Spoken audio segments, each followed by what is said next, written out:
Today we're diving into Sea of Stars, a retro-inspired turn-based RPG with gorgeous pixel art and a strong focus on story and exploration. You'll play as two heroes using the power of the sun and moon to take on a world full of monsters, puzzles, and secrets. But does it manage to go beyond nostalgia and offer something fresh, or is it just a throwback with great visuals? Well, let's jump in and find out. Jumping right into the character select screen, so you can be both male and female, and from what I can tell, one is going to be like a blade master here and the other one is a staff. So, okay, I see. So this one is like a monk. Let's go with the dude. Right, so there's also a difficulty select screen, so you can go both easy, normal, or hard. I'm gonna go with normal. This seems like it's gonna be very heavily based on stories. So we're immediately tossed into some strange battle here, and seems to be turn-based like in those old school games. I can't really select anything apart from just attacks, so that's what I'll do. And now we got ourselves a little spell, so I see I can do healing lights. It also seems to be filling in some kind of a combo meter. Okay, and now you get to do a combo move where both of them attack at the same time, right? Yeah. Oh, that looks pretty cool. Nice. Right, so now we get to move and everything seems to be working very smoothly. Nice. So there's verticality in the game as well. And I love how everyone is just following you around like that. Wow. There's proper animations here as well that are not in pixel format.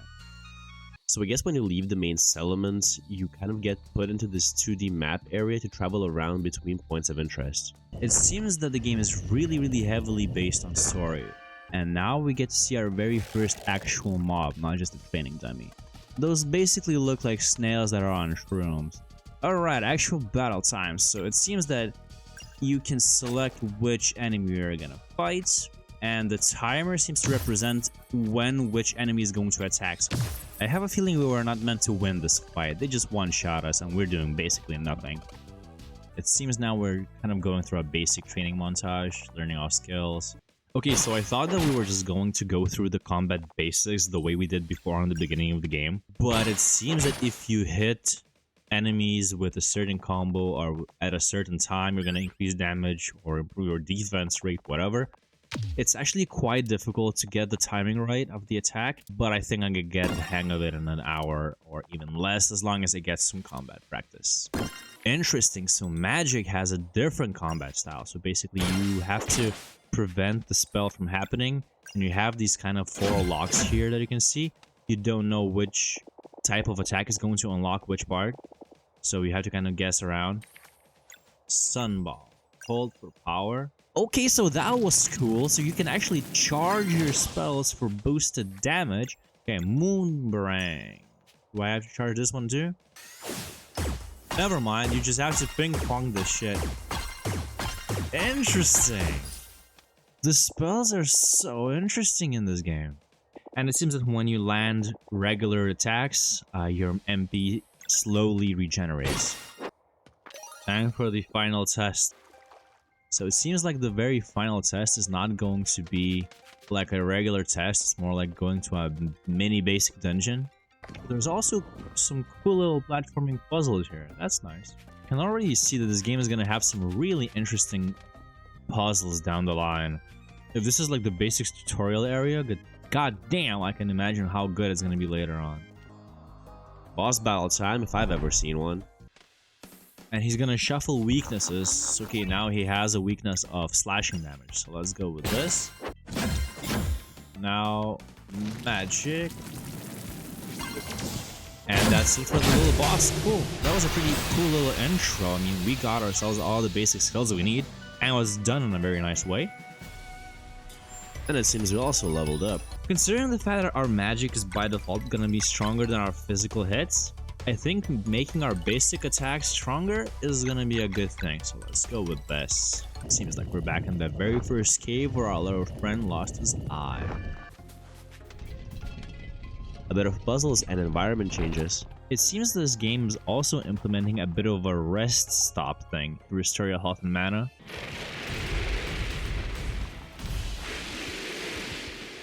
The Moonbeam is actually overpowered if you're really good at bouncing it back. It gets harder the faster it goes, but if you can actually get the hits, you're gonna deal so much damage. You can see that our combo meter is completely full, so let's use that. So that was the boss. Okay, so this one was actually slightly difficult than the other one, but I liked it. This was really cool. It was a respectable amount of difficulty for something this early on. And now it seems that the world is finally opening up for us to travel wherever we want to go. And I just found a Sunglow Lake where it seems that there are two types of fishes that we can actually fish out. Here we can actually buy some goodies. Can we fish? Yeah, we can fish.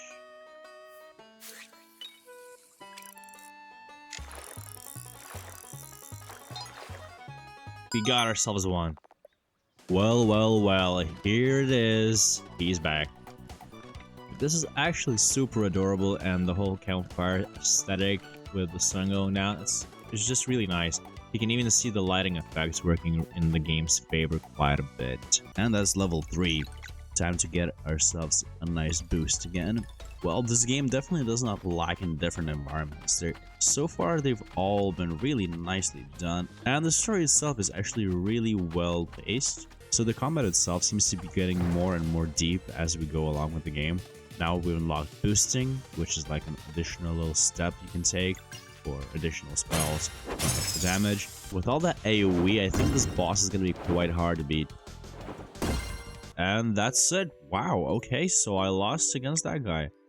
Quite the brutal battle, to be honest. Jesus. So far, this match is going the best that it has in the entire time I've been doing it. I think this is my 5th or 4th time fighting this boss, so it's definitely not a joke. Yes, I did it! So you're able to adjust the time of day in order to solve various puzzles by creating these sort of light-based bridges here. That's a fairly interesting mechanic. Oh, that is such a cool way to transition from one map to the other. Holy shit, I've never seen this done before. And this seems to be the new map that we got tossed into. Looks like we can somehow break the ground here and go to a cavern or something. We'll have to check that out. But first we gotta beat these bugs. Bye-bye. Cool little optional area to visit if you're looking into that. I am really getting better at timing the Moonbarang. It's dealing insane damage now. God damn it, these ants are getting more annoying. They're actually summoning additional enemies for me to fight. Another one of these beautiful short cutscenes, and it seems this one's introducing us to a new pink-haired character. This guy is just pumping muscles even at a campfire. Something I completely forgot to mention at the beginning of the game.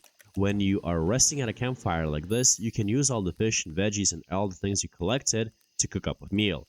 Each food item restores health or mana, and it can do it either for one party member or all of them, and you can unlock new recipes or buy new recipes just by traveling the world and fighting new mobs, opening chests, that kind of stuff. This new area looks like a mole people town with a bit of a dwarven aesthetic. Journey to the center of the earth. Game, why do you do this? I don't want to harm this cute little guy. What is it even? A lizard? Ocelot? Anyway, I don't want to hurt it. Oh, I guess we'll see him anyways. That's nice. So I just unlocked Wind Gust, and it helps me move around these giant pillars to solve this puzzle. So it looks like the game is coming up with new and interesting ways to kind of keep the content engaging and fitting to the whole scene. I suppose in other areas we're gonna unlock additional options as well. This zone is incredibly beautiful. The colors really make it feel warm and tropical. What this game can really do is set up a scene. God damn. So far, this is my favorite cutscene. I mean, this is a great way to open up a new area, a new town with this kind of pirate setting. Oh, hello. So I just found a tavern game where you can collect different champions, such as mage, warrior, archer, whatever, which kind of reminds me of Gwent and all the time I've played it so far in the past. I hope I don't get hooked and play this instead of the actual game. One last boss before I finish up the video. And this sucker seems to be quite hard. Whoops, well, I died. Let's try this again. And that's better. Perfect. With that boss battle out of the way, I think I'm gonna end my first impressions and move to the pros and cons. So far, the game has not only surprised but also impressed me with how deep and interesting the story really is. It's also quite fun to see how the story can be really deep and serious at times, and then the next minute becoming quite chill and lighthearted, without taking itself too seriously at all times. I actually really enjoy that. just as much as I love all the various puzzles that are in the game. But with that being said, let's jump into the pros and cons. The incredibly beautiful 2D pixel visuals are used to the full extent, making the world feel alive, warm, and real. Add on top the dynamic light system and your jaw will drop more than once from just how great it looks. Soundtrack is beyond great, perfectly fitting into any environment, cutscene, and battle. The game also includes a local co-op mode, and even though I did not get a chance to try it yet, I must add it as a pro. This feature is dying in so many games these days, so just having it available makes the game stand out in the best way possible. Turn-based combat is something I usually tend to like, but I know that that's not for everyone. In this case, the game outdid itself by including timing-based mechanics to boost damage by strengthening spells or decreasing damage taken. This does take some skill and practice though, so be aware of that. You will also find various side activities like fishing, cooking, and errand quests. These activities all fit into the world quite well and even offer actual Steam achievements if you're into that kind of stuff. The game also includes dozens of puzzles to figure out in order to progress the story or unlock secret areas. These were some of my favorite parts of the entire game. Finally, the game also includes various minigames such as the tabletop game Wheels of Power. It was so good that I spent a significant amount of time trying to win new champions, and could even see it getting turned into a standalone game the way that Gwent did. And now for the cons. Surprisingly, I could not find too many as the game really is quite polished and well designed. But I did notice a lack of character customizability. Even with all the armor and weapons you can find or buy, is still rather limited. And in my opinion, an RPG should have more things to pick up from. The second thing I noticed is that the longer you play, the more backtracking you'll have to do. It's not a major issue, but it's something worth keeping in mind. Sea of Stars nails the look and feel of classic RPGs, with stunning pixel art, an amazing soundtrack, and combat that stays fresh thanks to its timing-based mechanics. The included local co-op mode for playing with your friends and well-crafted minigames are solid bonuses too. However, it's not without a few rough edges, as character customization is quite limited, even with all the weapons and armor you can find or purchase. On top of that, all the backtracking can really start to wear on you, but overall it's a well-crafted experience that stands out in the best way that's possible. But that's it for the video. What are your personal thoughts on Sea of Stars and its old-school RPG aesthetic? Feel free to drop your thoughts in the comment section below. As always, likes are appreciated and social media is down below. Thanks for watching, and I'll see you in the next one.